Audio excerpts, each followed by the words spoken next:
Welcome back to the Deep Dive. Today we have something really special. We're not just looking at a topic or a document. We are launching a full-blown geoarchaeological investigation into a single set of coordinates. It really is an exceptional mission. The coordinates are 33.1525, Nagich 92.189 right in Union County, Arkansas. And this all started because you, our listener, sent us your observations. You described this unique, elevated plateau or prairie you found overlooking a stream called Lapile Creek. And not only that, you also found a diagnostic artifact, a grinding bowl, and you mentioned local reports of mounds in the area. So our task today is to synthesize all of this. We're taking the geological data, the regional cultural histories, everything we know about this part of the world, and building a predictive model for this one specific spot. We want to project a 10,000-year history for what was almost certainly a persistent place. And that's a key concept here. A persistent place, what do you mean by that? It means a location that had such an intrinsic, a powerful value, whether that's strategic, economic, or even sacred, that people kept coming back. Generation after generation, culture after culture. Exactly. They return to that exact spot across millennia because the landscape itself is telling them this is the place to be. I love the framework we're using for this. We're going to treat this like a stage play. The terrace itself, that plateau you saw, that's our stage. It was sculpted by geology, by ancient water, and earth. And the archaeological layers we expect to find there, those are the scripts, different cultures, different actors, performing their lives on that same stage. And they all left behind their props. The grinding bowl is just the first one. We expect to find everything from heavy stone tools to delicate pottery used for boiling salt. It's a fantastic way to look at it. We're basically reading the palimpsest of the Felsenthal Basin, one layer at a time. Okay, so let's get started. To understand any of the human choices, we have to begin with the ultimate foundation, the stage itself, the ground beneath their feet. You have to start with the geology. It dictates everything that comes after. So let's go back, way back. We need to go back at least 5, maybe 10,000 years. The whole area we're talking about is inside what's known as the Felsenthal Basin. What is that exactly? You can think of it as a huge, geologically complex depression in the Earth's surface. For thousands and thousands of years, it's acted like a giant natural sink. A sink. Yeah, all the water and sediment from the Ouachita and the Saline River systems, it all just flowed down and collected there. It's the low point in the landscape. But the single biggest event, the thing that really set the stage for our site, was this thing called Paleolake Monroe. Absolutely. The formation and critically the draining of Paleolake Monroe is the creation story for this entire landscape. So paint a picture for us. What was this Paleolake? Well, geological reconstructions are they're amazing. They show that during the late Pleistocene and into the early Holocene, this massive body of water filled the entire central Ouachita River Valley. And when you say massive, you're not talking about like a big pond. No, not at all. Think of an inland sea. It stretched for over 100 miles all the way down into Louisiana, right down to the area near modern-day Monroe. That's where it gets its name. Wow. So this was a huge, stable, aquatic environment for thousands of years. But the key event was when it disappeared. That was the fundamental transformation. The draining is estimated to have happened around 5,000 BP, which is, roughly 3,000 BC. And when a body of water that big empties out, it doesn't just leave a flat, muddy mess behind. What does it leave? It leaves its memory. It leaves the geological memory of its old shorelines. So what you get is a series of very distinct beach terraces. They're elevated plains that literally step down toward the modern river channel. Like a giant staircase. A perfect analogy. A giant staircase carved by water, and each step is an ancient beach. So let me connect the dots here. The plateau or prairie that you observed overlooking Lapile Creek, that's almost certainly one of those steps. It's a relict shoreline. That is the highest probability scenario, yes. It's a Pleistocene terrace, one of those wide, flat plains that used to be the edge of that massive lake. And this brings us to what you call the terrace advantage. This is why people would choose to live there. It's everything. You have to contrast the composition of that terrace, that high, dry step, with the active floodplain down below, right by the modern river. Okay, so what's the difference? Dirt is dirt, right? Oh, not at all. It's the difference between survival and misery. It's a fundamental barrier to long-term settlement. Explain that. The lower floodplain, right by the river, is choked with these heavy, unstable river clays. We're talking about soils like Una or Perry clays. What's wrong with them? They're a nightmare to live on. First, they're subject to seasonal flooding, obviously, but even when they're not flooded, they shrink and swell violently as the moisture changes. So in the wet season, they're mud, and in the dry season, they're cracked and hard as a rock. Exactly. And the ground is constantly moving. If you try to build a permanent structure there, your post holes will shift and your walls will crack. Yeah. It's miserable. And forget about storing food. Forget about it. You dig a storage pit, and the first time the water rises, it fills up. Or the clay walls just collapse in on themselves. It's impossible. Okay, so that's the floodplain, the badlands. What about the terrace? The terrace is the complete opposite. It's the legacy of that ancient beach. It's made of unconsolidated gravels, sands, and silts. So looser material. Think of it like a giant, naturally occurring gravel filter. It's incredibly well drained. The water just percolates right through. It's high, it's dry, and most importantly, it's stable. And that stability is the key. That is the ultimate implication for humans. For 10,000 years, that terrace was the preferred place to live because you could dig a storage pit and trust it wouldn't collapse. You could set sturdy posts for a house and know they wouldn't move. It's the difference between building on bedrock and building on quicksand. That's a perfect way to put it. The stage itself dictates the script. The ground had to be stable enough for a society to literally take root. But wait, it gets even more interesting. The sources you sent suggest the land wasn't just old and stable, it was actively helping them. Yes. This is where it gets really fascinating. We're talking about what geologists call neotectonic deformation. Sounds very complicated. It just means natural, very slow motion tectonic uplift. The ground is actually rising very, very slowly along these east-west zones, and it's still happening today. So the geological forces are actively pushing this piece of land up. The evidence suggests that yes. The sources specifically mention an abrupt vertical offset of the valley floor just south of Felsenthal. That's the sign of this active uplift. So this process would have made an already high spot even higher, even more prominent. Immensely so. It enhances the site's value. It turns it from just a good spot into the best spot. It becomes a prominent lookout and a guaranteed 100% flood-safe zone. You could see it for miles from down in the lowlands. The landscape was basically putting up a giant neon sign saying, "Build your town here." In a way, yes, it was advertising the best real estate in the valley. Okay, so we have the foundation. It's high, it's dry, it's stable. It was created by a dead lake, and it's being actively pushed up by the earth. But what about resources? You can't live on dirt alone. And that's where Lapile Creek comes in. Lapile Creek is the lifeblood. We call it the ecotone artery. Ecotone. That's a transition zone, right? Exactly. It's a transition zone between two different ecological communities.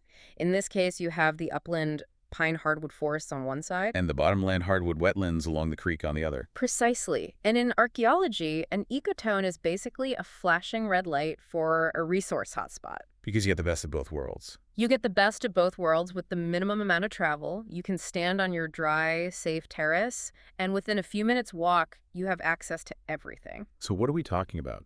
Well, you have all the aquatic resources from the creek and the bottomlands. Fish, freshwater mussels, turtles, migratory waterfowl. Okay.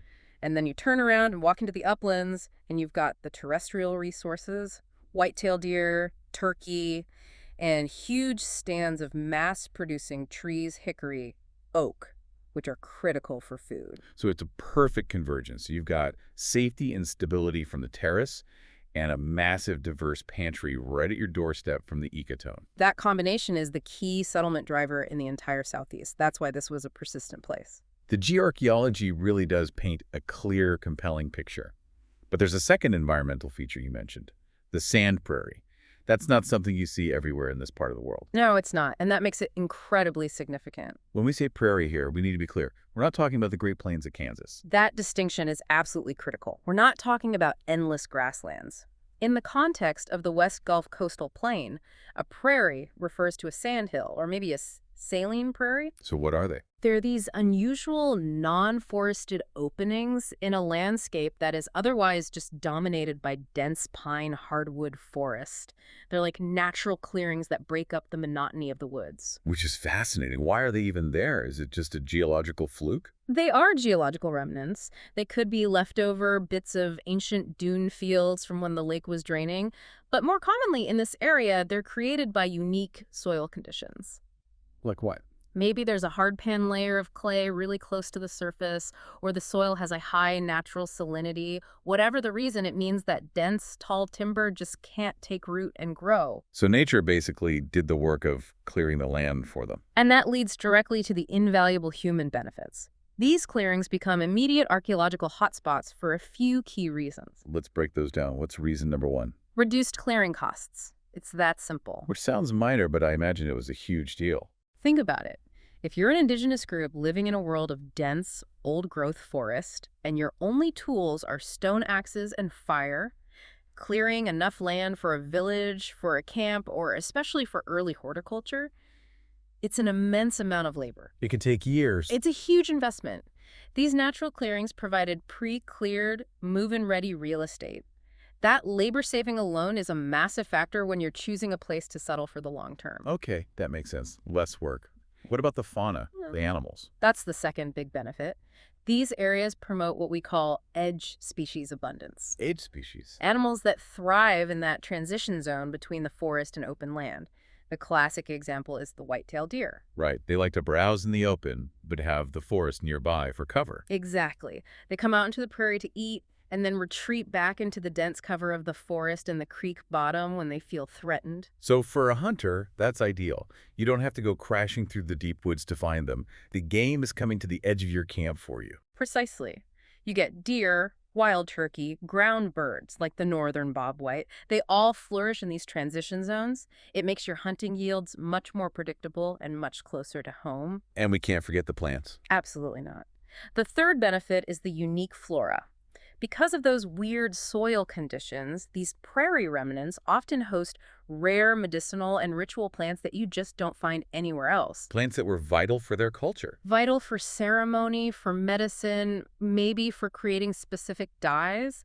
A sophisticated culture that knows its environment would actively seek out these places just to gather those specific rare plants. So if we stack all these factors together, Yeah. you have the high, dry, stable terrace created by the lake. Mm-hmm. You have the permanent water and resource artery of Lapile Creek. Right. And you have this low-maintenance, resource-rich, natural clearing of the sand prairie sitting right on top of the terrace. You've got it. The intersection of those three environmental features is like a magnet. You arrive at the inescapable conclusion that this has to be what you call a multi-component site. It guarantees it. It's an environmental sweet spot that transcends any single culture's preference. Any group that moved through that basin would immediately recognize the superior value of that piece of ground. And so they'd settle there. And then another group would come and they'd settle there. And you get this rich, deeply layered archaeological record, the scripts of history just piled one on top of the other. And that deep layering is exactly what makes the first prop you found, that grinding bowl, so incredibly exciting. Because it throws us immediately into the deep past. We can now transition from just setting the stage to the first major act of the human story on this land. And it's all anchored by that one physical, heavy, undeniable piece of evidence. The grinding bowl. That artifact is the undisputed key here, isn't it? It anchors the entire site. It puts a pin in the timeline and tells us without a doubt that people were here during the late Archaic period. Which is what, roughly 1700 to 1100 BC? That's right. This is the period that represents the zenith of complex, sedentary hunter-gatherer societies in the Southeast. And that date and that type of artifact connects this little spot on Lapile Creek to something enormous. Yeah. The Poverty Point interaction sphere. Directly. Poverty Point itself, with its massive, truly astonishing earthworks down in northeastern Louisiana, was the center of a continental-scale trade network. And this site, hundreds of miles to the north, was part of that network. It wasn't just some random, isolated campsite. That's the only logical interpretation. Poverty Point was built in a rock-poor alluvial plain. They had to import literally tons of stone for their tools, their ornaments, and for these huge, heavy vessels. They were importing it from places like the Ouachita Mountains to the north. Or the Appalachian foothills, even farther to the east. Lapile Creek is positioned perfectly along that northern logistics corridor. It's right on the highway. Let's talk about the incredible logistics of that bowl. You said these things were heavy. We're talking about solid stone. What kind of effort are we looking at? We're talking about a serious amount of weight and effort.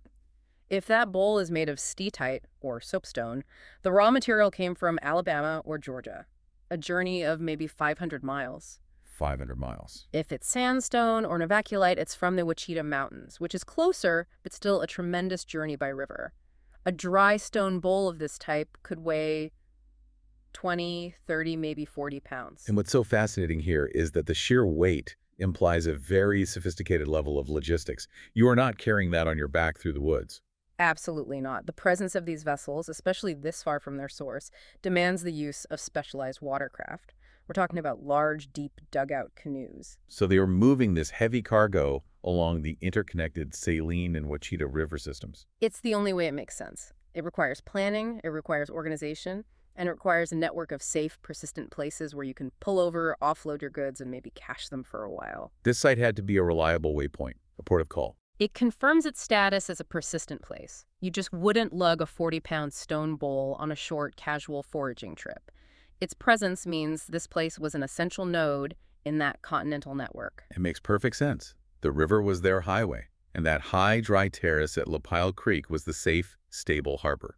You pull the boats up, secure the goods, and do the necessary work. And the work itself is what defines the site's primary function during this period. It was almost certainly a seasonal mast camp. Mast, meaning the big autumn harvest of nuts and acorns. Correct. Before pottery was widespread, these heavy stone vessels were the essential technology for industrial-scale food processing. And the forests around Lapile Creek were full of oak and hickory trees. Bursting with them. Hickory nuts and acorns were staples.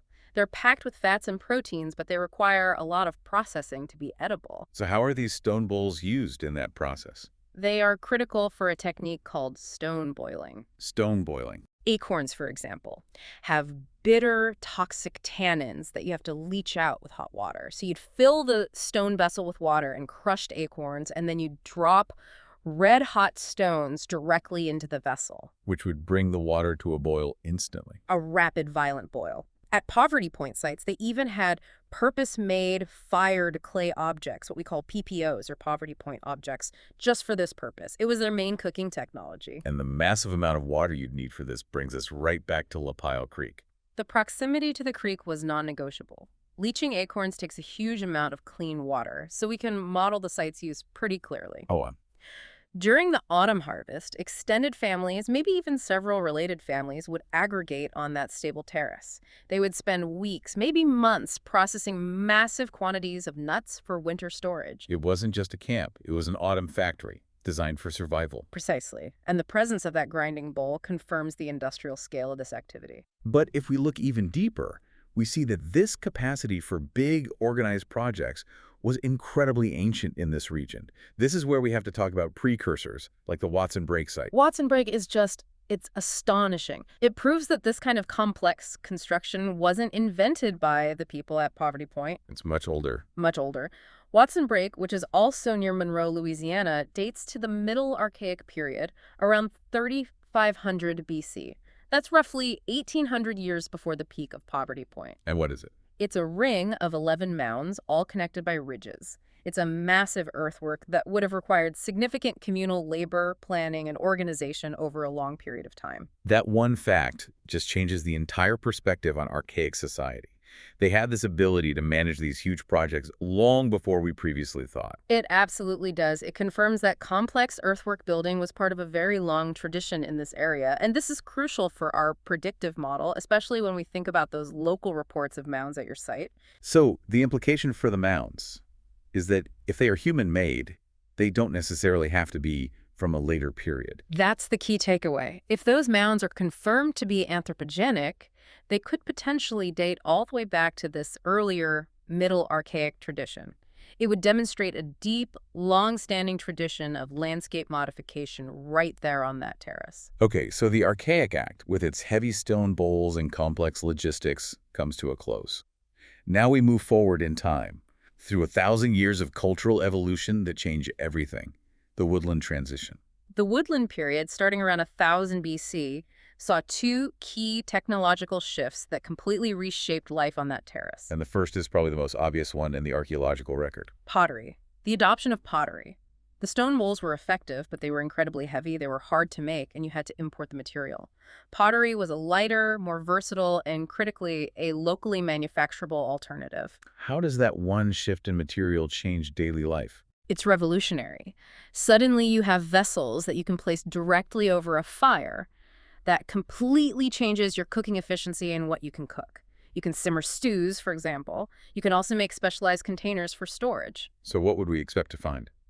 We would expect to find sherds of grog-tempered pottery.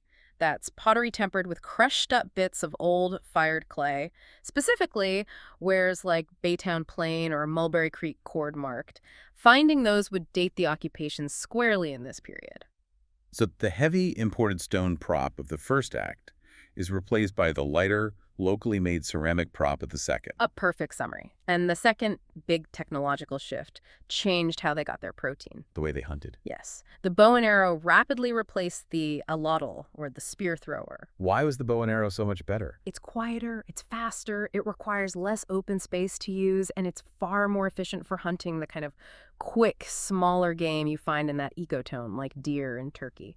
And that's a really clear marker for archaeologists, right? The projectile points. It's one of the most defining features. You stop finding the large, heavy dart points from the archaic, and you start finding these small, delicate arrow points, things like scalern or elba types. Finding those tells you you're in the late woodland or Caddoan period. So let's try to step into their daily lives. Let's model what life was like during the Baytown period, say from 8400 to 700.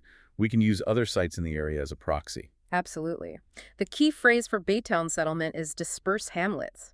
We don't see big, concentrated towns yet. So what does that look like? We'd envision small clusters of circular houses made of wattle and daub built right there on the high, stable ground of the terrace. They were consciously choosing that spot for refuge from the floods. And their economy is starting to shift away from pure hunting and gathering. Their subsistence strategy becomes more complex. It's what scholars call a mosaic subsistence strategy. They're not relying on any one thing. They're combining intensive foraging, seasonal hunting, fishing in the creek. And the big new thing, early horticulture. The start of early horticulture, yes. They're beginning to cultivate the native plants of the Eastern agricultural complex. And what were they planting in that nice, well-drained sandy loam on the terrace? Things like maygrass, little barley, chenopodium, which is also called goosefoot and squash. This marks a slow but permanent investment in food production. They're using that soil that Paleolake Monroe gifted them to get predictable food yields. They're investing more permanently in that specific place. Exactly. Which increases the potential for a small seasonal surplus. As we move forward in time, we see that trend continue. We see a consolidation of social power during the Coles Creek period, from about AD 700 to 1000. And there are nearby sites that show this population growth. Yes, the Shallow Lake site, which is also in Union County, suggests that population density is increasing and society is getting more organized. And this is when we might see a new type of construction. The Coles Creek culture is often associated with the first platform mounds. These are flat-topped earthworks that served as foundations for important buildings, like a temple or a chief's residence. Which would require a lot more organized labor to build than just a house. Much more. So this is a key point for your mound investigation. If the mounds reported at the site are confirmed to be flat-topped, that gives us a very clear dating window right into this Coles Creek horizon. It would suggest the site was becoming a local civic ceremonial center. And finally, we arrive at the last great pre-contact culture in the region, the Caddoan world. Starting around AD 1000, they're defined by intensive maize agriculture. The Caddoan pattern is really distinct. Unlike the Mississippian cultures to the east who built these massive crowded cities like Cahokia, the Caddo settlement pattern was mostly dispersed farmsteads. So individual family compounds. Individual farmsteads and small hamlets often spaced miles apart along the creeks.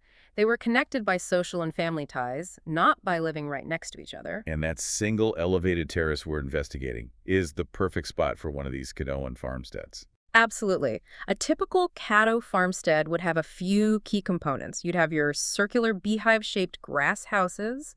You'd have outdoor work areas called ramadas. And critically, you'd have raised granaries. Raised granaries to store the maize. To protect that vital winter food source from rodents and moisture. And again, the stability and high elevation of the terrace were non-negotiable for protecting that harvest. Now, you mentioned another possible economic driver that could have turned this farmstead into an industrial site, the critical salt economy. This is a huge possibility. Salt was, and I'm not exaggerating, it was white gold in the prehistoric Southeast. Why was it so valuable? It's essential for human health, it's essential for preserving food, especially meat, and it was a highly valuable trade commodity. In a world with no refrigeration, having a stable source of salt was a massive source of wealth and political power. And how does the prairie topography connect to salt production? Well, saline seeps and salt barrens often occur in these specific geological settings. Underground water hits salt deposits, bubbles to the surface, and creates naturally salty springs.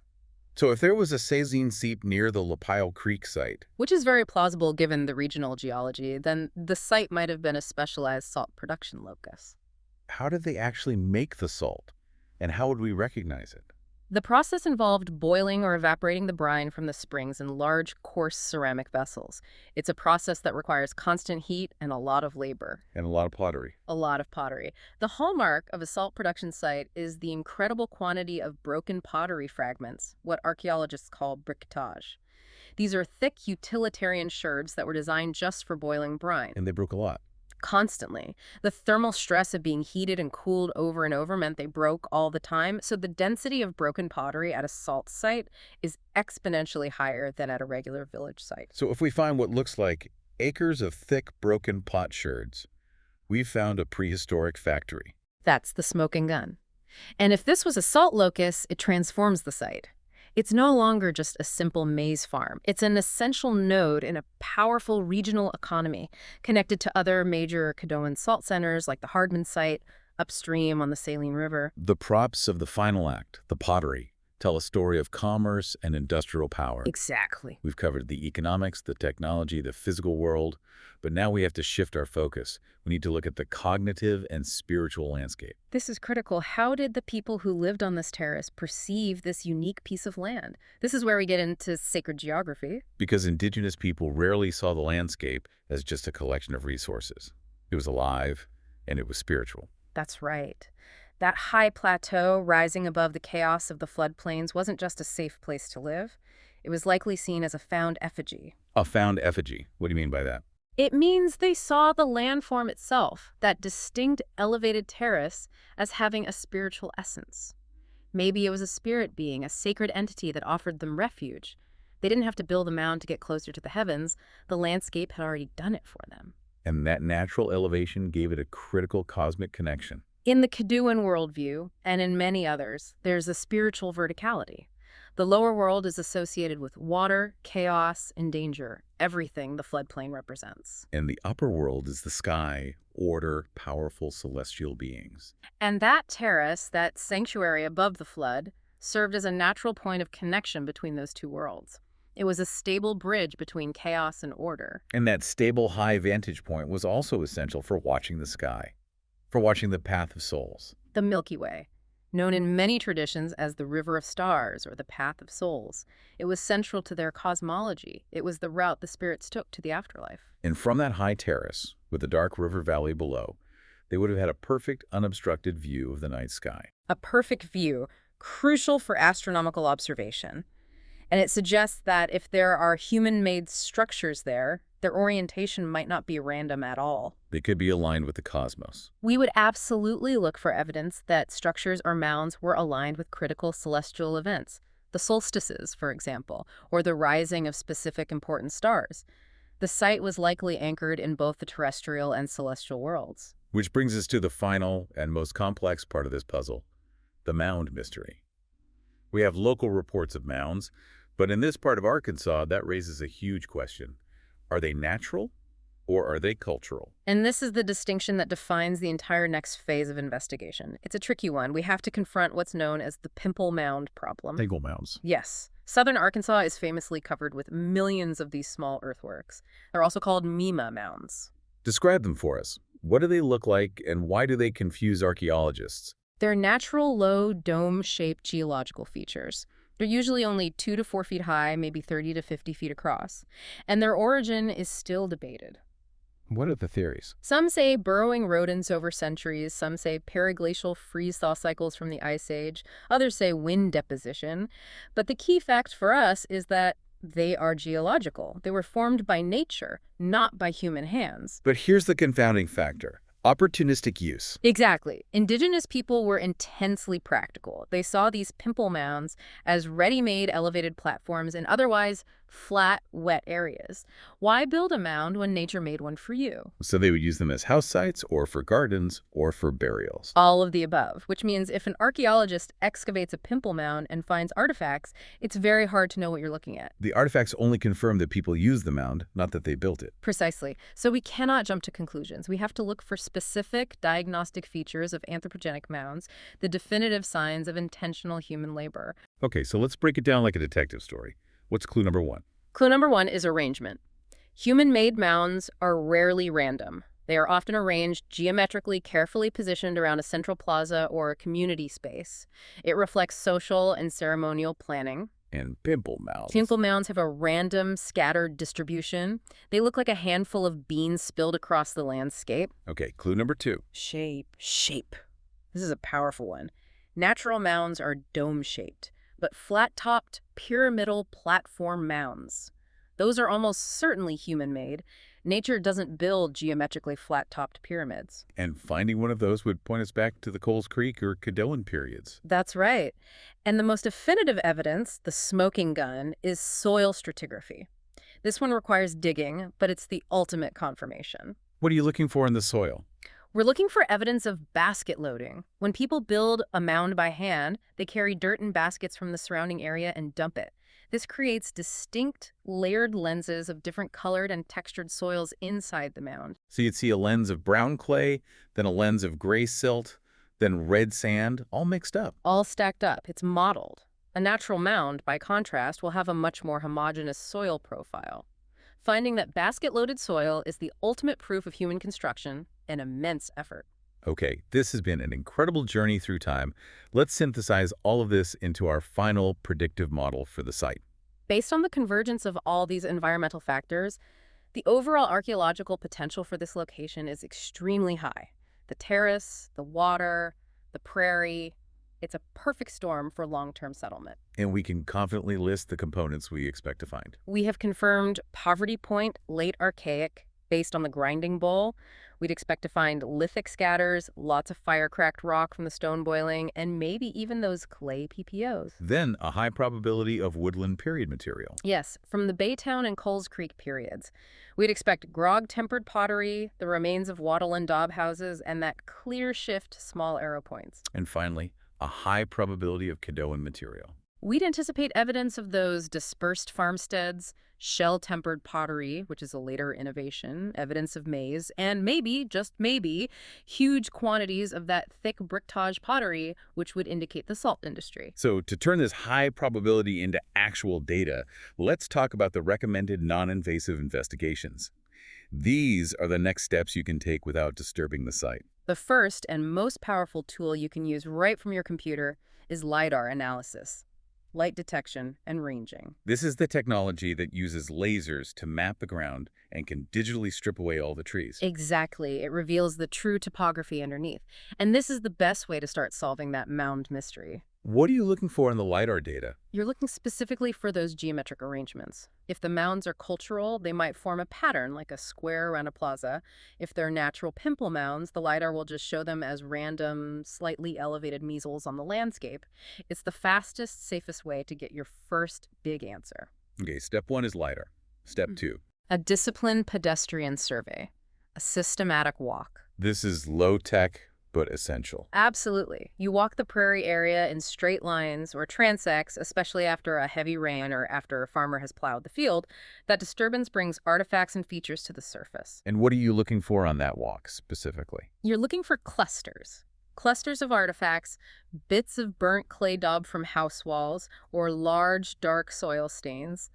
Those dark, organically rich stains are middens or trash heaps, and they are a dead giveaway for where people were living or working intensively. And the final critical step is professional consultation. You have to engage the Arkansas Archaeological Survey, the AS. This is vital because the site might already be recorded in their files. The nearest research stations are at Southern Arkansas University or the University of Arkansas Monticello. And contacting them does two things. First, it tells you if the site is already known. Second, it brings in professionals who can help definitively assess those mound features and properly record the site for its immense historical importance. This synthesis just confirms it. The site at Lapile Creek is an extraordinary archaeological palimpsest. It really is. The ancient geology, the draining of Paleolake Monroe, the active uplift, it all dictated that this specific terrace would be a permanent sanctuary.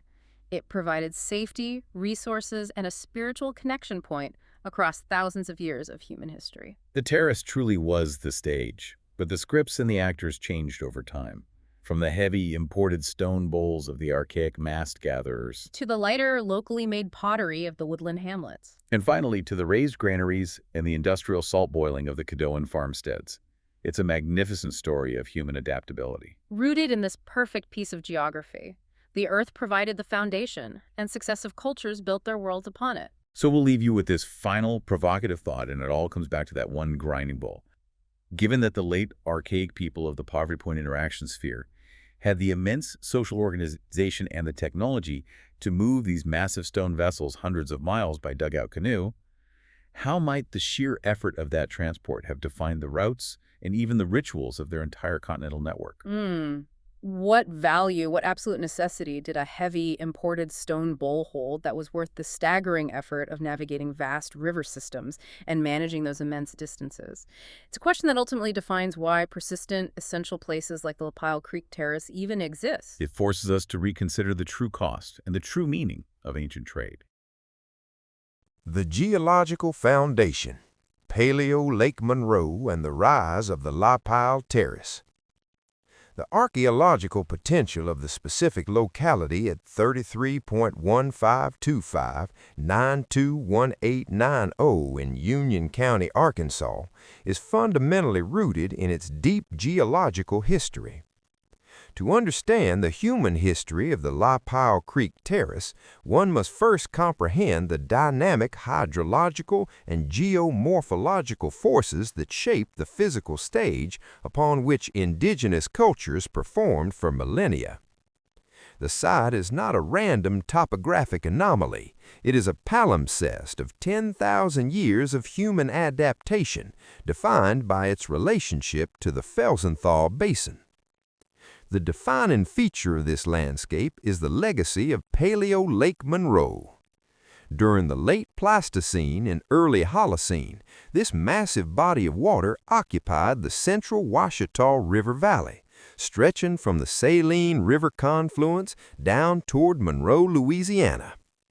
Geomorphic evidence suggests that around 5,000 years ago, this lake drained, leaving behind a series of distinct Pleistocene terraces, elevated plains, and relict shorelines that stepped down toward the modern river channel. The coordinates provided place the site precisely on the western margin of this basin, occupying one of these high, dry terraces. The user's observation of a plateau or prairie overlooking Lapile Creek is highly diagnostic. In a region dominated by the active floodplain, which is subject to seasonal inundation and comprised of heavy, shrinking, and swelling plays, these terraces offered a stable sanctuary. Composed of unconsolidated gravels, sands, and silts, the terrace provides well-drained soils, such as Guyton silt loams, which are far more suitable for habitation than the low-lying bottoms. Furthermore, neotectonic uplift along east-west zones in the valley may have further elevated this specific landform, making it a prominent lookout and a flood-safe zone that would have been highly prized by indigenous populations.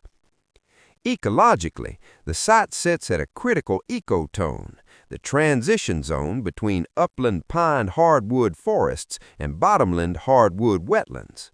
This interaction between Lapile Creek and the terrace edge created an area of high biological diversity. The creek served as a permanent water source and a conduit for aquatic resources like fish, mussels, and turtles, while the terrace provided immediate access to terrestrial resources like deer, turkey, and nutmast. Perhaps the most unique feature of this location is the sand prairie phenomenon. These are rare, non-forested openings in the West Gulf coastal plain, often formed by ancient dune fields or specific soil conditions like a high salinity or a hard pan that prevents dense timber growth. For indigenous people, these natural openings were archaeological hotspots. They offered reduced clearing costs for habitation and gardens, attracted edge species like northern bobwhite and white-tailed deer, and hosted rare plants used for medicinal or ritual purposes. This intersection of high ground, reliable water, and a natural forest clearing ensured that the site functioned as a persistent place, attracting successive cultures from the Paleo-Indian through the Mississippian periods. To visualize this, imagine the terrace as a stone pier extending into a sea of forest and swamp.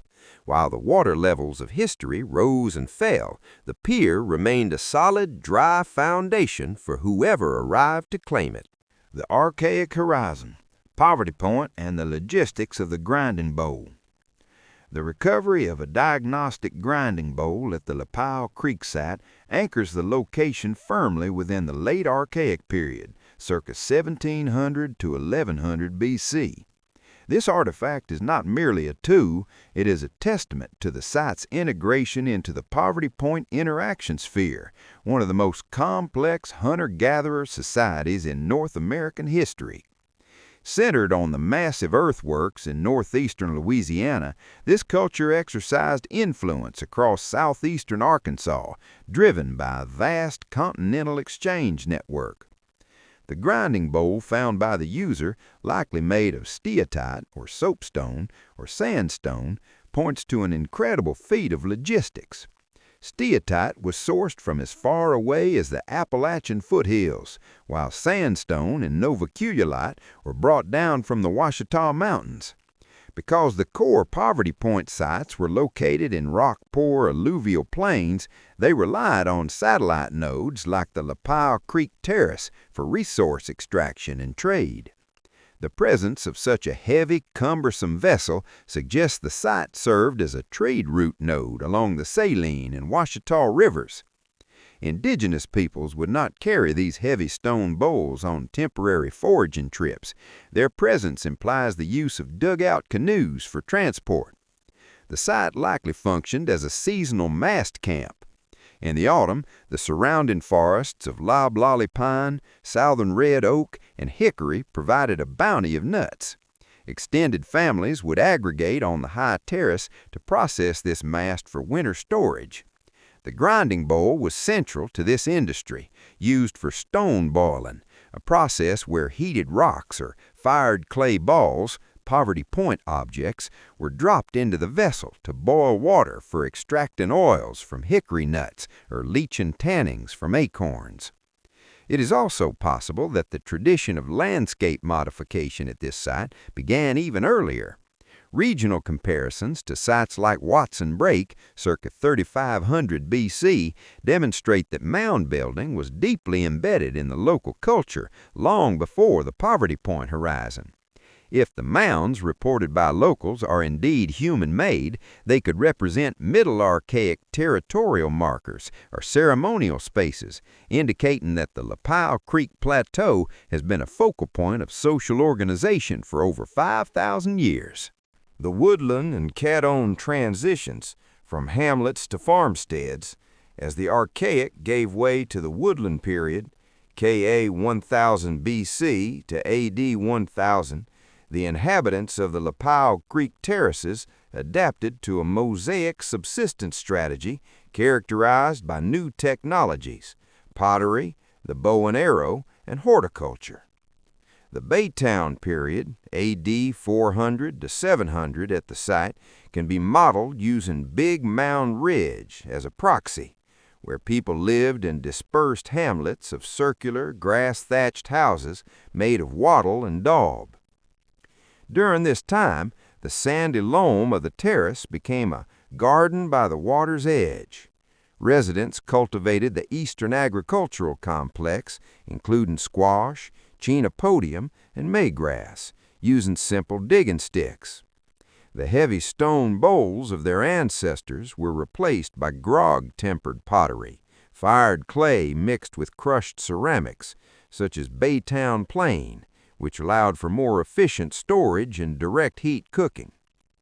By the Coles Creek period, AD 700 to 1000, social structures consolidated. Sites like Shallow Lake, 3UN 52 in Union County, show evidence of flat-topped platform mounds used for chiefly residences or temples. If the mounds at the Lapile Creek site are flat-topped, they likely date to this era, suggesting the site served as a local civic ceremonial center, where dispersed families gathered for feasting and ritual. By AD 1000, the culture transitioned into the Caddoan tradition. The Caddo, ancestors of the modern Caddo Nation, favored a settlement pattern of dispersed farmsteads rather than nucleated cities. A Caddoan compound at Lapile Creek would have featured beehive-shaped grass houses, outdoor work ramadas, and raised granaries for storing maize. The introduction of the bow and arrow is marked in the record by small, delicate points like the scalern or alba types, which replaced the heavier dart points of the archaic. This shift reflects a highly efficient hunting strategy that complemented their growing reliance on agriculture and the white gold salt economy. The salt economy and sacred geography.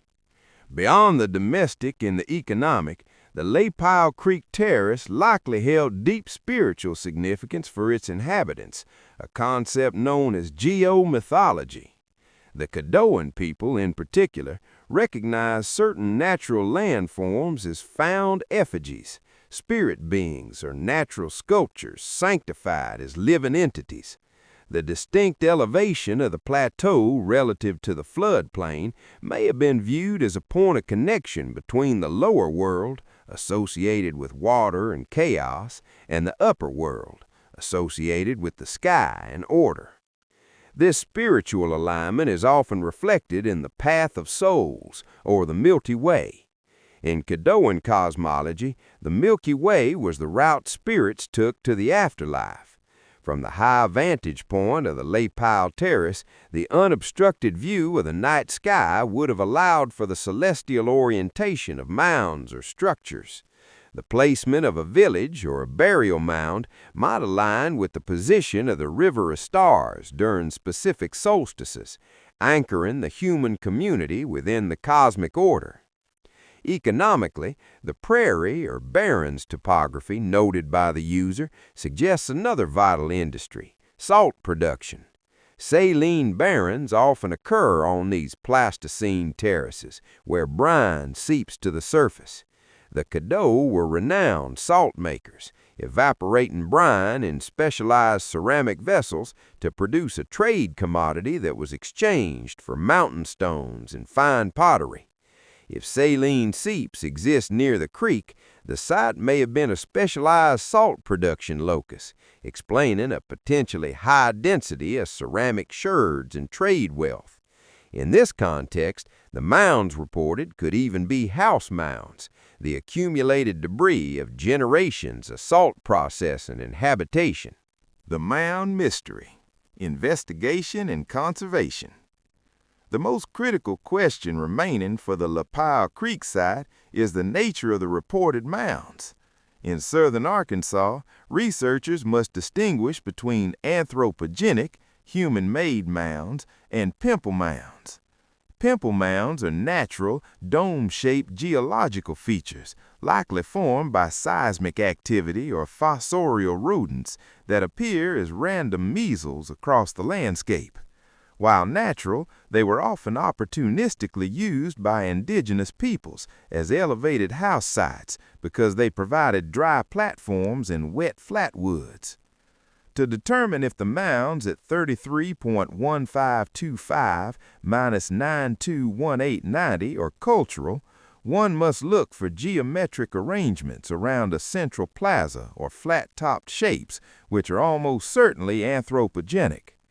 Internally, human-made mounds show evidence of basket loading, distinct mottled lenses of different colored soils carried by laborers, whereas natural mounds have a homogeneous soil profile. The recommended path for further investigation is non-invasive. LIDAR, light detection and ranging, is the first step. It can strip away the dense vegetation to reveal the true topographic signature of the land. A pedestrian survey of the prairie, especially after rain, can identify clusters of artifacts such as daub, burnt clay from houses, midden, dark organic-rich trash soil, or mussel shells. Finally, the Arkansas Archaeological Survey, or AAS, should be consulted. This site may already be recorded, and professional archaeologists can provide a definitive assessment of the mounds without the need for destructive excavation. Ultimately, the Lapile Creek Terrace complex is a sanctuary above the flood, a site where the geological stage and the cultural scripts of the past meet to tell a 10,000-year story of resilience and sacred connection to the land.